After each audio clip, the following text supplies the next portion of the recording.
Very good afternoon, all of you. This is the second webinar series of Readers Forum Central Library, Manipal University, Jaipur. On behalf of the Readers Forum Central Library, Manipal University, Jaipur, I welcome Dr. Lagan Raghuvanshi. He is the coordinator of the Readers Forum. I welcome Dr. Very good afternoon, all of you. Professor, Department of Liberal Arts, MUJ. This is the second webinar series of this Readers Forum Central Library, Manipal University, Jaipur.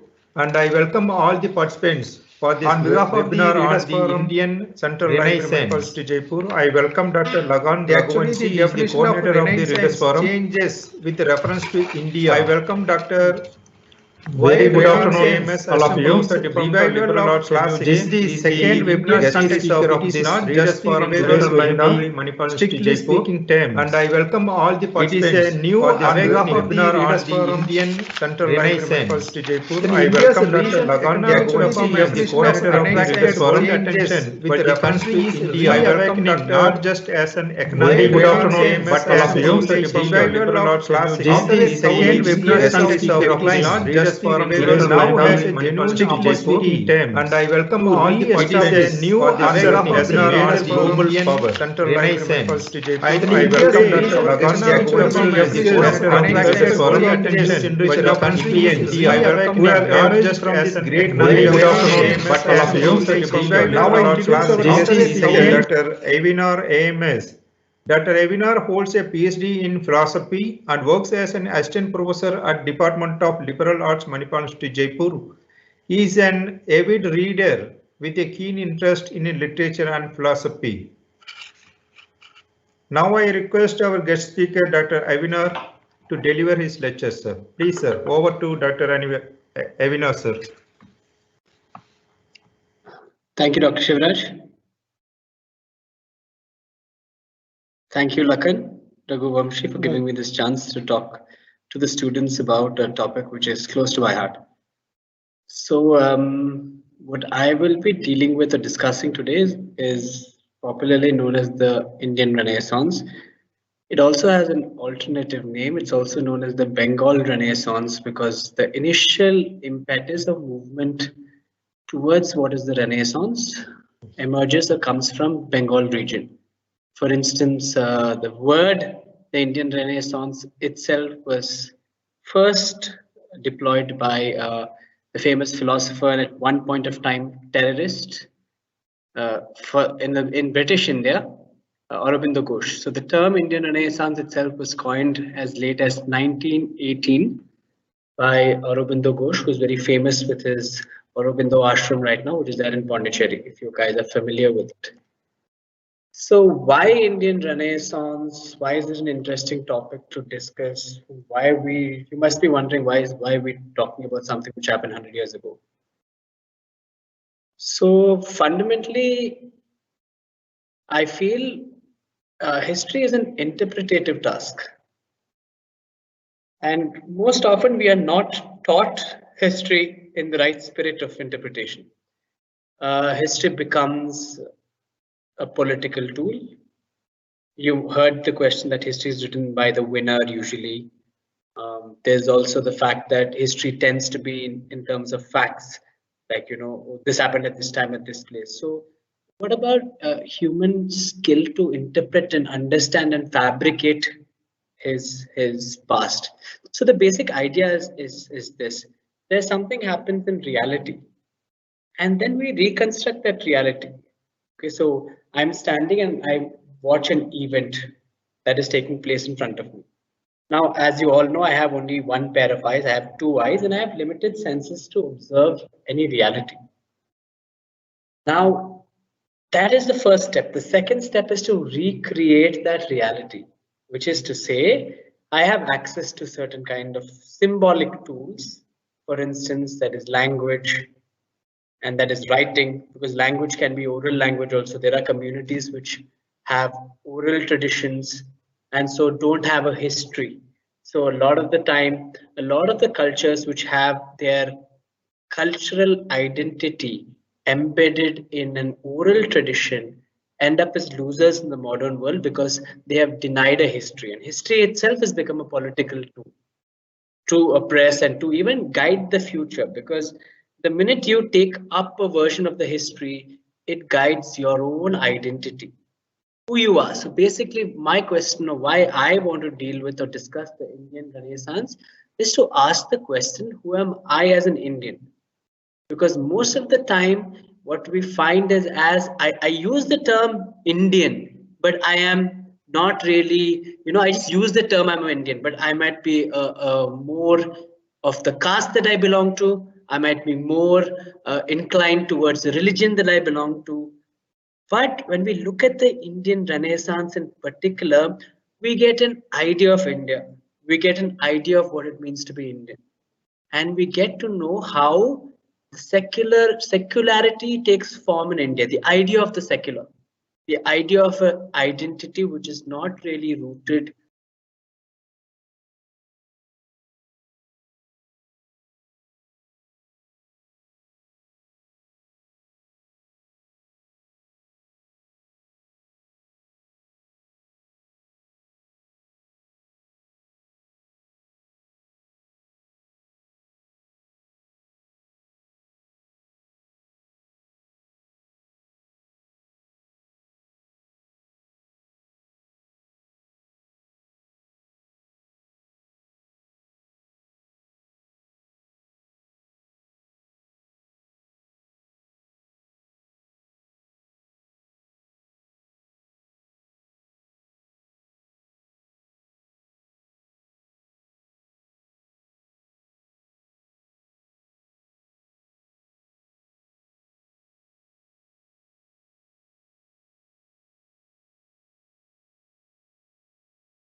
in a particular religion. But in the Indian context, what is beautiful is that you find out like reformist movements like the Arya Samaj and the Brahmo Samaj, okay, to name a few, and the philosophical tradition. Philosophers also come in to aid this.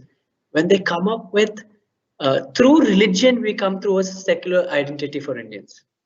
For instance, you know that if you join, if you're a part of the Arya Samaj, all of y'all wear the sacred thread because it wants to remove caste-based discrimination, bring everybody in a secular practice of Hinduism. So this is how Arya Samaj. If you're familiar with Arya Samaj, you'll know. So these are one of the techniques. So these are some of the reasons that I want to deal with the Indian Renaissance, because I'm very, very interested in the Indian identity. I want to know who I am in a more concrete manner, and but to look back to beyond what is there in our textbook. So in Indian Renaissance, technically in Indian history, usually we begin with maybe maximum Tagore and Gandhi.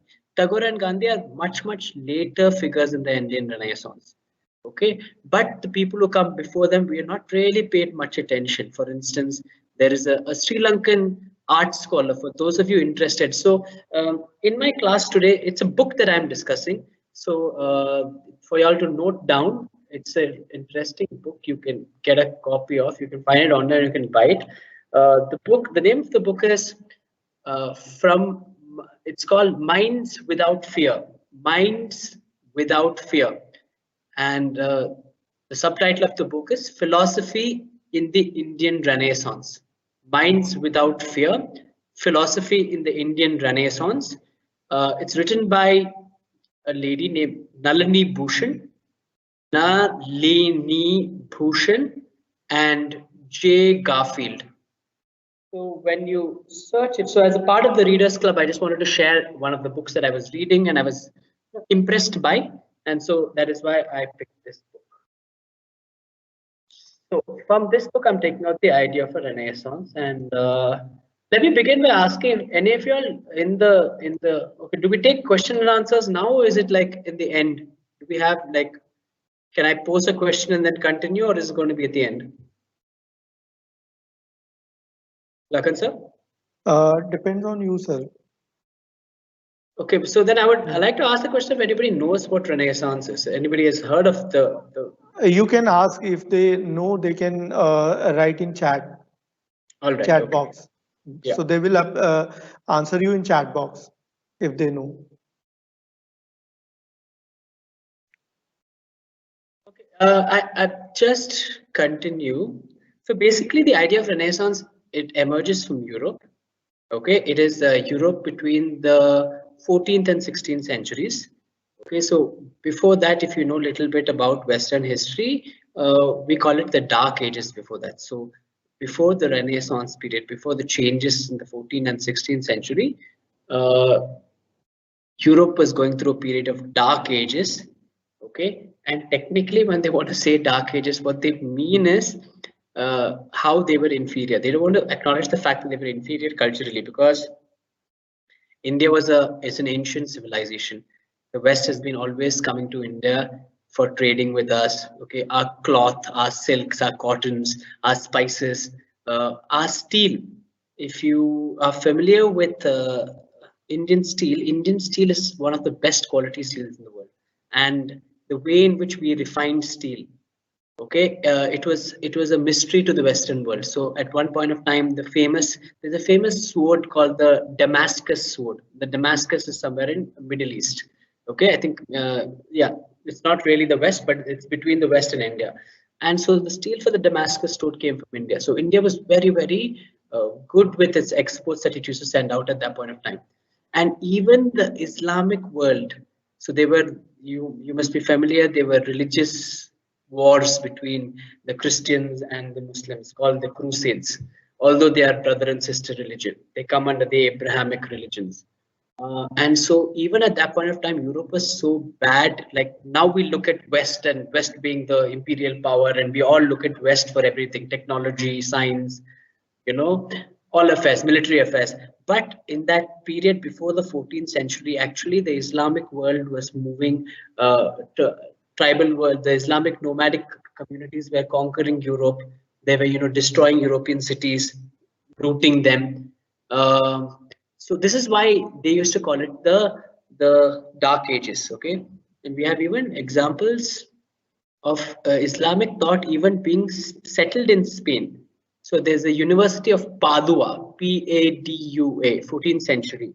So this shows that how Europe was actually constantly, under pressure from the East, which is Middle East as well as India. They always looked at us as superior. So these were their dark ages. So when they're creating, so I'll come down to the fundamental concept of what a Renaissance is. A Renaissance has three elements. Okay, one, it is saying that I have a golden past. That my past, like Sir said, going back to the classical past, classical literature, classical art, I had a golden past. My present is bad because of maybe foreign invasion, for whatever reason it is, and now I'm coming back to I'm reinventing myself.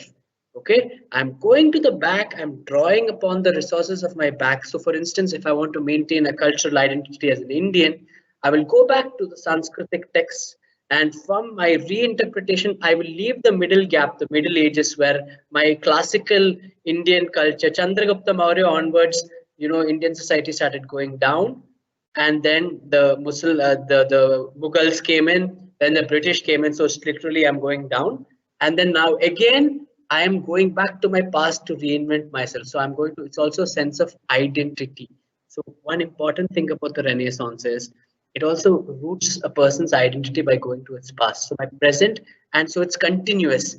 I am an Indian, although there have been like Islamic conquest in between, and the Mughals, and the Mughal settlement of India, the British settlement of India.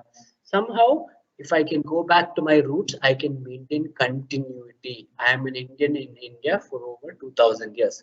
So it is a rhetorical tool also. So this is the basic premise of what a Renaissance is. And like I was telling you, the European world also did this because they were not, until the 14th century and 16th century, until Enlightenment in Europe, they were less civilized people than us in the East. So I see world history in that for, in a sense of, it's a continuous up and down and on a global scale.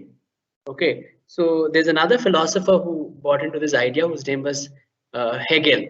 Okay, and what Hegel spoke about is he interpreted the whole of world history as something like this.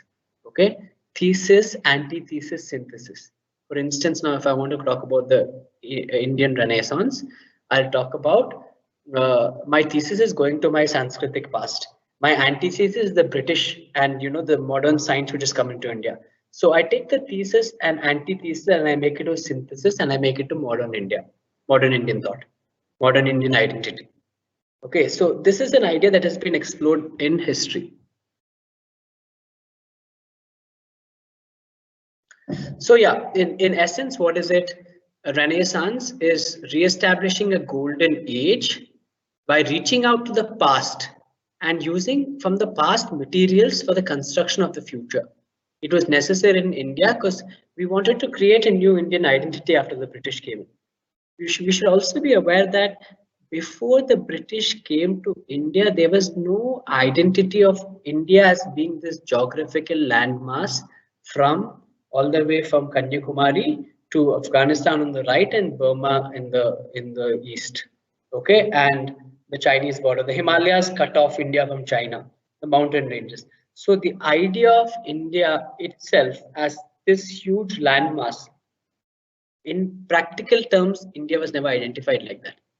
So in that sense, this is the British which gives us the idea of India as a modern nation state with these four boundaries. Okay. Okay. So let me tell you that also the Renaissance is not something special only to India and Europe.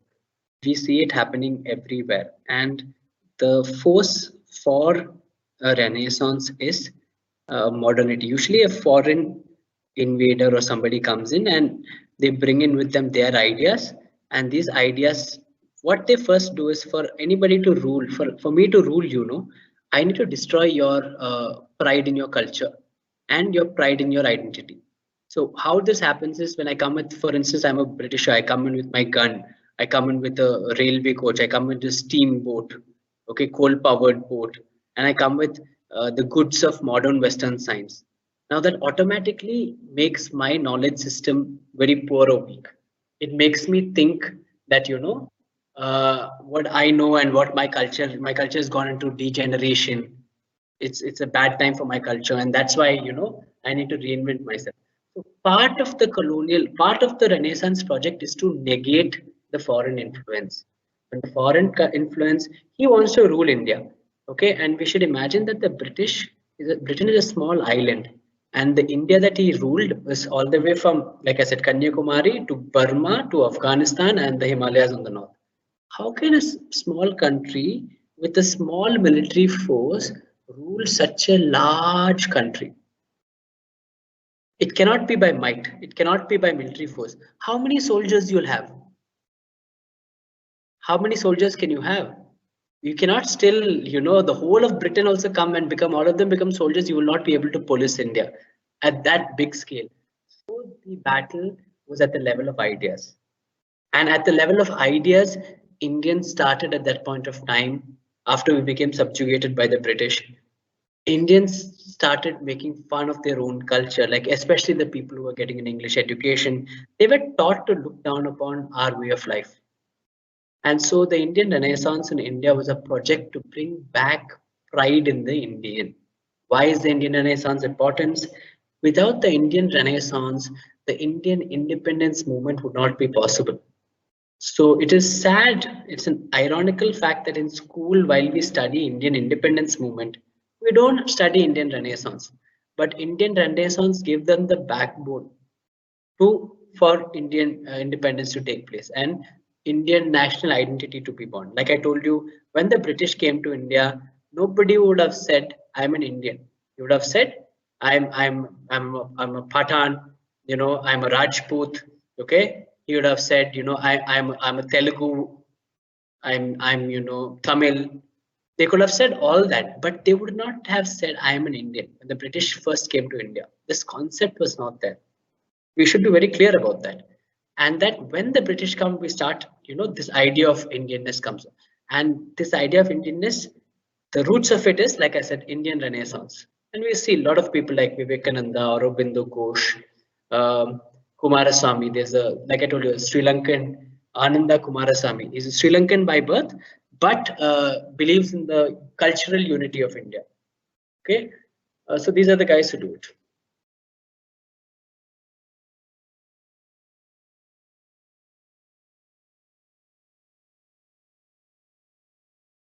So this is a turning point. The original Renaissance, like I told you, in the 14th century to 16th century, was a turning point in European culture. And how did the European culture do it? Christian feudal Europe. Europe was a Christian place and it was feudal. Feudal means landlord. There are a lot of landlords who own the land and there are people who work on it. Okay, so this Christian feudal Europe, okay, there have been 1,000 years of Christianity reigning in Europe. Okay, and it's a very interesting story. And so how all cultures get together for this to happen. How the Renaissance happens in Europe is when the so-called, I told you about the Islamic invasions of Europe and the war between Islam, the Islamic world and the European world. So the Greek tradition, like how we go back to Sanskrit texts in Indian Renaissance, the West, they go back to the Greek texts. So it's very interesting also because Greece is an island and it's not really, it's in nearby Europe, but it's between Europe and Middle East in that sense. So why would islands and why would continental Europe take it? So that's why I told you it's also, there's a little bit of a political rhetoric in going back to it. Okay, so to remove Christian feudal system in the West, they find intellectual resources. Like when we say Sanskrit, there are philosophies in Sanskrit that you can take from. These guys go and rediscover Aristotle, Plato, and all the Greek thinkers of that time, Aristotle, Plato, Socrates, etc., etc. And how do they rediscover it? They rediscover it through Arabic translations of the original. So from Greek, it's translated at some point of time in the past to Arabic, and from Arabic, it's translated back into Latin and then the European languages. And this gives the impetus for Europe to come out. There's this huge movement called Enlightenment. Enlightenment. And what is the light in enlightenment? Reason. Philosophical texts teach us how to use our reason properly. And using this reason, we are shedding the clothes that we wore in the old ages and we're getting new designer clothes of modernity. We are an enlightened people because of our use of reason. Okay. So in the West, this was the 16th and 14th to 16th century. Okay. But in India, the Indian Renaissance period is something between the 19th and 20th centuries. And one important thing I have to tell you guys is what is, when we say 19th century, like I was always confused and now I'm clear. So I think I should tell you guys or teach you guys also this. Every time we say 19th century, it is from 1801 till 19th century. The time you say 20th century, it's 1901 to 2000. Okay, just because I was always confused because I thought that you should know this. So yeah, in India, it was basically the late 19th and early 20th centuries. Basically the period between the revolt of 1857 to the Indian independence in 1947. And like I told you, there were different renaissances. There is the Indian Renaissance, of course, there's the European Renaissance. There's also the Maghreb Renaissance, Maghreb. It is a region in Africa, which is Muslim Africa. It's North Africa, almost the beginning of Europe. So these North African nations also had a Islamic Renaissance when they felt that their culture was gone down and they wanted to keep it up to date. And so they, again, same process, going back to old tradition, but reinventing in the light of modernity. There was also a similar renaissance in Europe, not in Europe, in Ireland, the Irish Renaissance. Because when we think of Ireland, we think of London. When we think of England, but actually England, the English genes or the race is different from the Irish race. The Irish race comes from the Celtic. They call the Celts, the Celtic tradition, and England is more of Anglo-Saxons and the Normans who come from France, Normandy. Okay, they come to England. So even the Irish Renaissance is going back to their older Celtic, tradition, and reinterpreting and differentiating themselves from the British in that sense. So these are other examples of the Renaissance, to show that it is a global and international phenomenon. So what was the role? So like I told you, Aurobindo Ghosh in 1918 gave it the name Indian Renaissance. But what is the Indian Renaissance? What is its purpose it served? The purpose it served was to awaken the national spirit, okay, and to help reshape and rebuild India. So it was not in that sense, oh, I'm going to the classical period, I'm going to the golden past for inspiration, the Sanskritic India. But it is also, while I go back, I also want to reawaken the present. I want to bring continuity between my past and my present. Because if there's a break between past and present, I have an identity crisis. And nobody likes an identity crisis. Another aspect is, while I will go to the past for inspiration and while I will reawaken something inside me, I will also be in conversation with modernity. Because the British are in India, they are ruling my country. Okay, they have put me down, they have put my culture down, they call me barbaric, they call my religion, they find so many faults with my religion. Like for instance, the early Renaissance movement of the Brahmo Samaj led by Raja Ram Mohan Roy, it dealt with issues like sati, caste system and other issues. So all these things, the so-called rational West had brought to our attention. So while I go back to my past, while I let my past inform my present, I'm also in conversation with the West. I'm also in conversation with the modernity, so that I can upgrade, like all of you all upgrade your software every 6 months, every 1 year. Similarly, these Indian thinkers wanted to upgrade Indian thought. And so they didn't believe you can do it by opposing Western thought.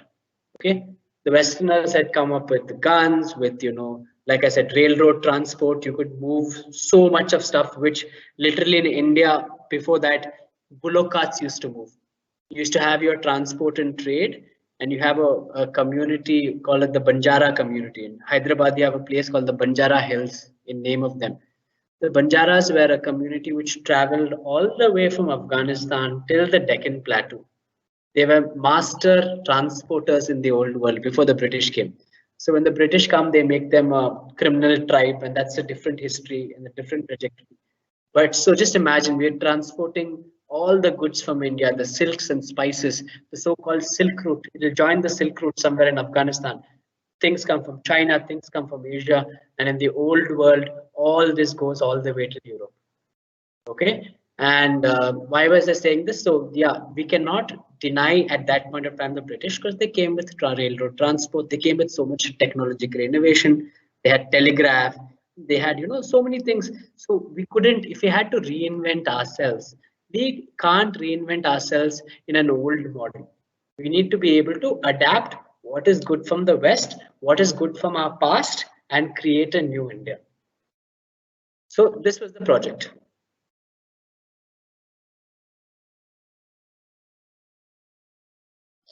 And how do you do this? So now there's a technique also of doing it, and there's a technique just like how the Europeans called their past as a dark age. Okay, as in the dark ages, like I was telling you about. There was the classical age, and there was the medieval age with the dark ages, and then there was Renaissance.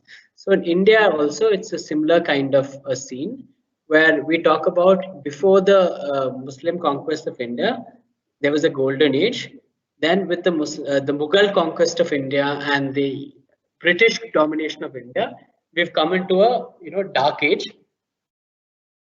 because all our cultures, all our traditions, everything is under attack. And now in the present, we will go back to the past and reinvent the future. So the past is idealized, and the idealized past is illuminated and appropriated. Okay, and this in essence, this is what Renaissance is. Okay, and it covered all fields. It was not just religion, it was literature, it was art, it was philosophy. For instance, if you take I will discuss one particular artist called as Raja Ravi Verma. He was an artist from Kerala. So why is he known as a Indian Renaissance artist? Is because he used the technique of painting that developed in the West. Oil painting, the brush strokes, the method of painting he used from the West. But the topic of his paintings, so you might not believe this, but all the god pictures that you have at your homes, of all the different gods in the Indian pantheon, in the Hindu pantheon, technically speaking, they're all Raja Ravi Verma paintings. And they're painted in the modern method. So in all these shops, when you go to buy framed pictures of gods, many of them, majority of them, you will notice itself, you will identify, but you will not know that they belong to Raja Ravi Verma, but they're actually Raja Ravi Verma's paintings. And he is one example in art, at least, of a person who went into the past. His pictures are of gods, goddesses, all classical images, classical India, but the method is modern. So this is one example of Renaissance that I wanted to share with you. Okay, and they also do another thing. While you appropriate the classical past, okay, when I'm going to go back to the past and say this is a Tagada past, okay, I'm a part of this tradition. In between, people before me were fools. They lost the culture. They spoiled my culture. But I am a genius that I'm able to go back to the past and reinterpret it beautifully. So there's also a mixture of and it comes from, again, the European Enlightenment, because all those guys who are saying that I've gone back to the past and I'm reinterpreting our past, if they don't feel or project themselves as special, unique, genius people, then why would people change their ideas and views of themselves? So this is element of self-aggrandization also, which we can find in it. So in the Indian case, the best example or the most powerful trope, like now you all of you know that yoga is a multi-billion-dollar industry in the world, and yoga's roots are in India. So part and parcel of the whole Indian Renaissance tradition also, today people around the world know Indians as spiritual people. And now when we talk about modern science and what it does in the new world is, modern science understands the material world very, very well. Why can we build rockets? Why can we build, do genetic cut into genes, and basically modern science, which was used as a device to subjugate India, and which was used as a device for the West to rule over the East over the past 300, 400 years, is based out of a very, very sophisticated understanding of the material world. Modern disciplines of physics, because before 300 years back, before the Renaissance in the West, there was nothing called as physics as a separate discipline. Okay, chemistry, biology, all these new disciplines, what are they? What is their function? They are very, very accurate in studying the external world, the material world. And once we can study and understand the material world very well, we can control the material world. What is technology? Technology is but controlling the material world, making stuff out of the material world in a better way. So even a wheel is a technology. Okay, even the pulley, which the first great technological inventions are all these: the wheel, the fire. But as we started understanding matter better, okay, we were able to do so. The point that I'm coming to is that, yeah, the West controls the rest of the world even today, from a scientific point of view of a developed and underdeveloped nation, from the point of view of materiality, knowing the material. But the spiritual has always been in Eastern. Why do so many tourists come to India? Why do so many of them want to learn yoga? So part of the Indian Renaissance movement gives this unique place to India in today's modern world. Because what it does is, one thing, they start writing in English, which means there might be so many different religions and spiritual practices across the world. But India was lucky that during the Indian Renaissance, Indians who were educated in English and writing in English, translated original Indian spiritual texts. For instance, Raja Ram Mohan Roy, among others, is a good example of people who made Indian ideas global. So part of the Renaissance is also that. Is why do you want to reinvent your past? Why do you want to make your present continuous to your past? It is giving identity. Why giving identity? I know who I am. Why? Within a global ethos, within a globalizing world, it needs to give identity. So one of the great advantage of the Indian Renaissance, like I told you this, it projects India as a spiritual country. And this is why there is a spiritual tradition. For instance, everybody from even the Beatles, the famous pop group from UK, the Beatles came to India and they learned yoga and meditation, spirituality from an Indian Guruji and went.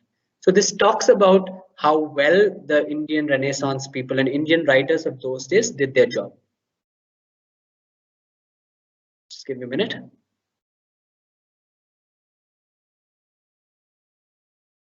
And it also gives us reason to reject British rule.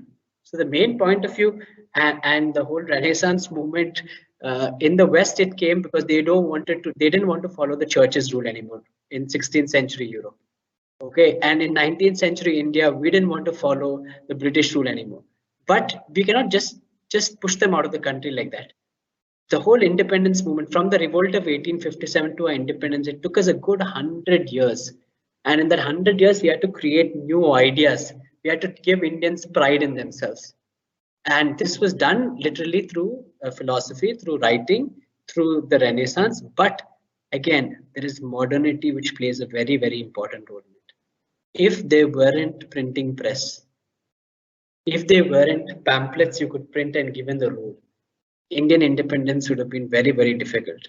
For instance, if you read Mahatma Gandhi's not autobiography, biography by a famous Indian scholar called Ramachandra Guha, one of the names that he gives for Gandhi is, calls Gandhi a propagandist.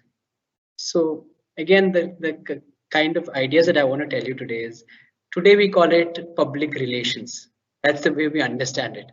But at the time of World War, or before World War, when Gandhi was writing huge pamphlets about how we are being oppressed by the British, etc., etc., he was called a propagandist because the government is there, the British government is ruling India, and you're going against the British government, so you're spreading ideas of propaganda.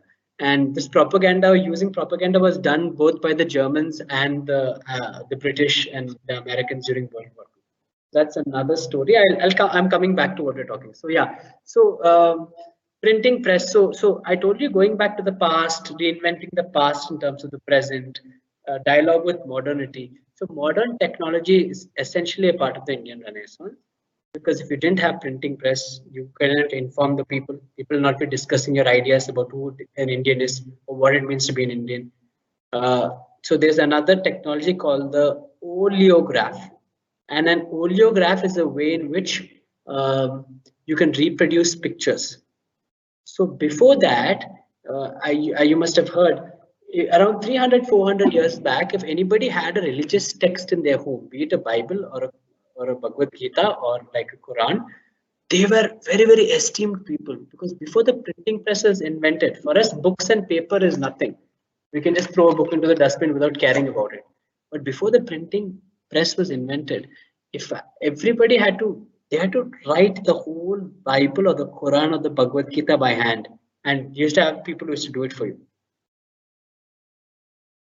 And that is a very painstaking process. And just imagine then giving it to millions of Indians who are there. So a part of the Indian Renaissance also, like modern technology, also influences it. Okay. And what does it influence? It influences cultural production.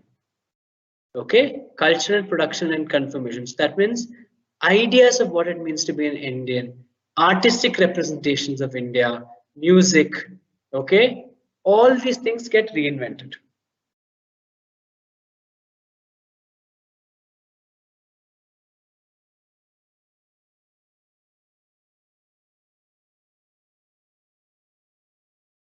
Yeah. At this, like, I'm going to like I'll leave it at you by telling you that yes, they were before the Indian independence movement. There were some groups of people. So to be particular, I'll tell you one example is the Brahmo Samaj, Raja Ram Mohan Roy, the Arya Samaj. Okay, the Arya Samaj, which is even active today, created the greatest number of national leaders for the nationalistic movement. And they again, it was 100 years before we even started the independence movement. So these are two important figures. Then there's Vivekananda, who in 1893 goes and addresses the World Congress of Religions in Chicago. And there he makes the case as to India being the home of spiritual leaders, and you know how what can be India's contribution to the world and to religion. And he reinterprets. So part of the thing, like I told you, they go back to Vedas, they go back to the and they reinterpret the Vedas in a secular spirit for the modern age. So I'll finish my talk right now, and I'll ask a few quick questions from the students. Uh, my idea of this whole talk was not to explain a lot of things, but to get you curious, to know about your own culture, okay, to know about what really happened in India in the past 500 years. And this book is a very interesting book to show you that. For instance, I can tell you for a fact that in the book that I've read that at the time of the Mughal court in India, Indians were very cosmopolitan. It's not as how in the modern it seemed. It's shown to be in modern politics. For instance, in Akbar's court, I believe a larger number of people, the munshis. Okay, the munshis are Brahmin scholars.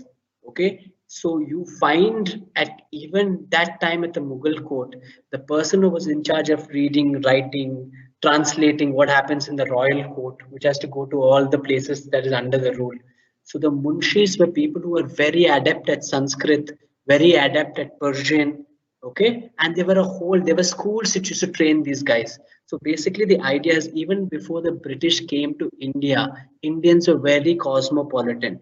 We spoke in so many different foreign languages, and we translated whatever the foreign languages technology came in our own vernacular languages. So like you have the Munshi tradition in North India, you have a Karnam tradition in South India, some parts of South India. Again, these people were scholars, and you know, people who were writing and etc. etc. They again knew both Sanskrit, they knew Persian, okay, and later on they started knowing English. Like the Munshis also knew English, and the best ideas from these worlds. So what, when you know a lot of languages, you can go back and pass to their documents without going to their places. If there's anything good and nice, you can reinterpret it into your local languages. So all this happened in India, and what I'm trying to remind all of you all through this is Indian history is actually rich and fascinating. Uh, there is no importance for Indian history and teaching history anymore because it's not a serious job anymore. But it is very, very, for those who are curious and those who want to know what our culture and tradition is without people just doing propaganda stuff on the news. I really think there are a lot of wonderful resources to learn more about the Indian tradition. On that note, I will excuse myself and I will entertain questions. I once again thank the library readers group, Mr. Shivraj, Mr. Dr. Lagan Raghuvamshi for creating such a wonderful platform to discuss ideas. Thank you.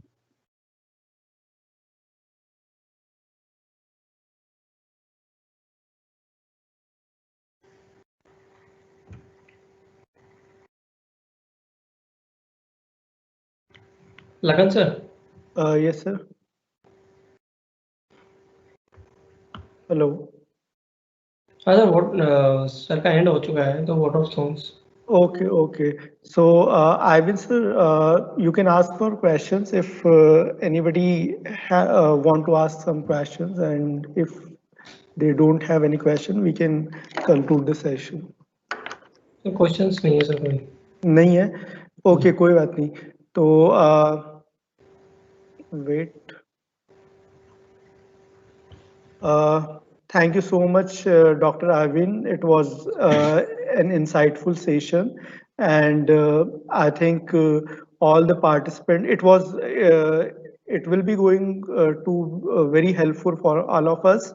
And thank you so much, sir. Thank you so much, Dr. Shivraj, for conducting this Readers Forum webinar series.